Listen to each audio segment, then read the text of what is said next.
நம்ம பிள்ளைய ஒரு ஸ்டேஜுக்கு மேலே பெரிய ஆள் ஆகிட்டா நம்ம தாய் தப்பையந்தான் கரெக்டாக நடந்துக்கிறணும். இன்றைக்கி இருக்க கம்ப்யூட்டர் காலத்தில் செல்லை அனாவசியமாக பிள்ளைய முன்னாடி நோண்டக்கூடாது. அப்போ அந்த பிள்ளை நம்ம செல்லை எடுத்து பார்க்க வரும்போது எடுக்காத பாப்பா அப்படின்னு சொல்கிறோம்.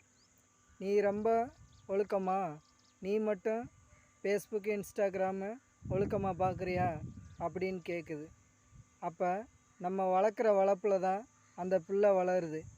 எதுக்கு சொல்கிறேன்னா, ஒரு பெத்த தாய் நேற்று ரோட்டில் கதறாங்க. அந்த காதலன் அந்த வீட்டில் காரை வச்சு அந்த காதலியை கூட்டிகிட்டு போகிறான். கோயம்புத்தூரில் நடந்த விஷயம் இது. அதனால தான் சொல்கிறேன், நம்ம பிள்ளைய பெருசாகும்போது நம்ம செல்லை அளவாக பார்த்துட்டு வீட்டு வேலையில் கவனிக்கணும். நம்மளுக்குன்னு ஒரு வயசு வரும்போது நம்ம பக்குவமாக இருந்துக்கிறணும். இந்த பதிவு பிடிச்சிருந்தா லைக் பண்ணுங்கள், கமெண்ட் பண்ணுங்கள் நண்பர்களே.